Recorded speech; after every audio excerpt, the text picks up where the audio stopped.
محسن Pakistan doctor Abdul Qadeer Khan کی زندگی کا سفر 1936 سے لے کر 2021 تک۔ محسن پاکستان ڈاکٹر عبدالقدیر خان 27 اپریل 1936 میں انڈیا کے شہر بھوپال میں پیدا ہوئے۔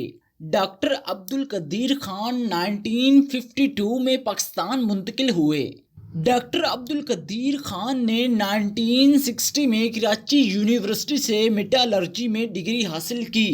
ڈاکٹر عبدالقدیر خان نے جرمنی اور ہالینڈ سے اعلیٰ تعلیم حاصل کی۔ 1962 میں ہالینڈ سے میٹالرجی میں ماسٹر اور 1972 میں بیلجیم سے پی ایچ ڈی کی ڈگری حاصل کی۔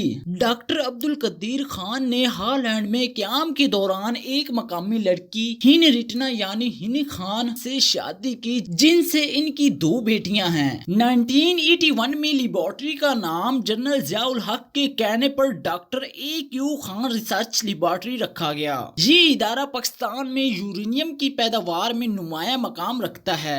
مئی 1998 میں ڈاکٹر عبدالقدیر خان نے پاکستان کو ایٹمی طاقت بنایا۔ ڈاکٹر عبدالقدیر خان نے 2000 میں غلام اسحاق خان انسٹی ٹیوٹ کی بنیاد رکھی۔ ڈاکٹر عبدالقدیر خان کو 1996 اور 1999 میں نشان امتیاز سے بھی نوازا گیا۔ اس سے پہلے ڈاکٹر عبدالقدیر خان کو 1989 میں ہلال امتیاز سے نوازا گیا۔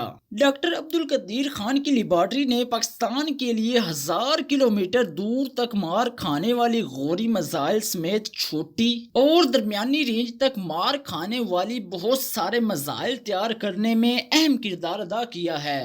اسی ادارے میں 25 کلومیٹر تک مار کھانے والے multi barrel rocket launcher, laser range finder, laser threat sensor, digital goniometer, remote control mine exploder, tank شکن گن سمیت پاک فوج کے لیے جدید دفاعی آلات کے علاوہ ٹیکسٹائل اور دیگر صنعتوں کے لیے بہت سے آلات بھی بنائے۔ ڈاکٹر عبدالقدیر خان کی ایج 86 برس تھی، جو پچھلے کچھ سالوں سے پھیپھڑوں کی بیماری میں مبتلا تھے۔ پچھلے کئی سالوں سے غیر اعلانیہ طور پر نظر بندی رہنے والے محسن پاکستان حقیقی ہیرو ڈاکٹر عبدالقدیر خان 10 اکتوبر کی صبح 6:20 پر دنیا فانی کو چھوڑ کر اپنے خالق حقیقی سے جا ملے۔